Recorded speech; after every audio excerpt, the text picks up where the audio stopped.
I echoed what the President has said, both disappointment and frustration at the lack of progress in peace talks or in a path forward.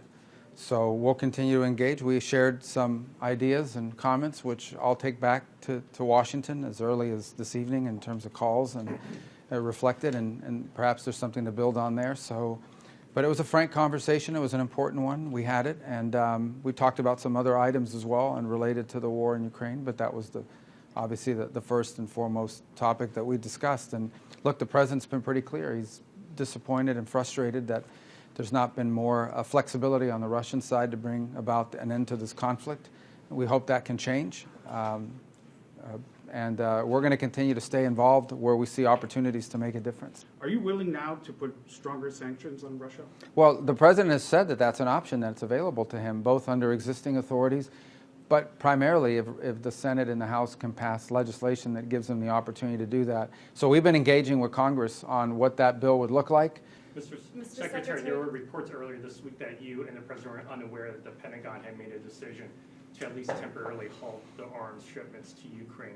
Were you, what's your take on that decision by the Pentagon, and what is your general take? Well, I think that decision's been, that decision unfortunately was mischaracterized. It was a pause pending review on a handful of specific type munitions. That, frankly, is something that is logical that you would do, especially after an extended engagement that we saw both in defense of Israel and in defense of our own bases. And so it was a very limited review of certain types of munitions to ensure that we had sufficient stockpiles. And it's typical when you do these reviews that there's a short-term pause, because if, in fact, the review comes back that you have a shortage, you can't pull it back once it's been sent. But generally speaking, aid to Ukraine continues along the schedule that Congress appropriated. Which types were paused? Huh? Which types of weapons were paused? Largely defensive in nature. Some were offensive. But again, the ones that were expended in recent conflicts in the Middle East. And again, not because there is a shortage, but because it's prudent to look at it and say, okay, do we have enough of these in our stockpiles for all of our obligations around the world, both in defense of our bases in the Middle East, but also our obligations to our Indo-Pacific partners. One of the things that the Ukrainians need is more Patriot batteries. There are Patriot batteries available in multiple countries in Europe, yet no one wants to part with them. So I hope that'll change. If in fact that Ukraine is the priority that so many countries in Europe say it is, they should be willing to share batteries that right now they don't have a need to use.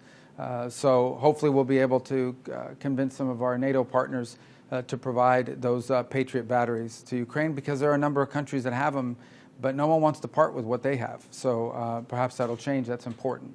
It's important to note that since January of this year, as an example, just to give you on the Russian side, they've lost 100,000 soldiers, dead.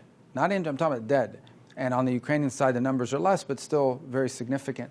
And so that's, the President doesn't like wars. He thinks wars are a waste of money and a waste of lives. Will you meet with your Chinese counterpart here this week? Maybe. To speak to him about that? Yeah, I think that? we're working on that. Maybe we'll meet, and obviously we'll talk about it. You know, I think the Chinese clearly have been supportive of the Russian effort, and I think that generally they've been willing to help them as much as they can without getting caught.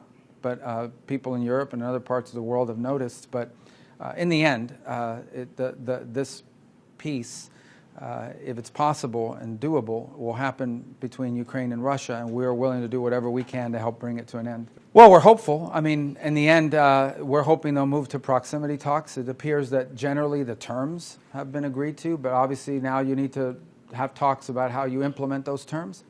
And I spoke to Steve Woodcock last night, and he's optimistic that proximity talks will begin fairly soon, expedited and facilitated by the Qataris and the Egyptians. And so, but we've seen talks fall apart in the past at that stage of proximity talks.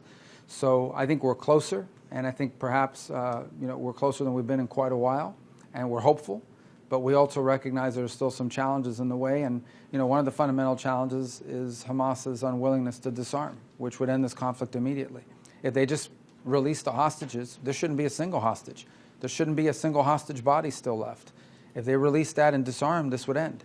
Are there any sticking points from the Israeli side, such as on aid or the withdrawal of Israeli troops? Where does that stand? Well, the sticking point would be on the Hamas side. I mean, Hamas basically wants Israel to withdraw completely and allow them to go back to being Hamas. Obviously, the Israelis aren't going to agree to that.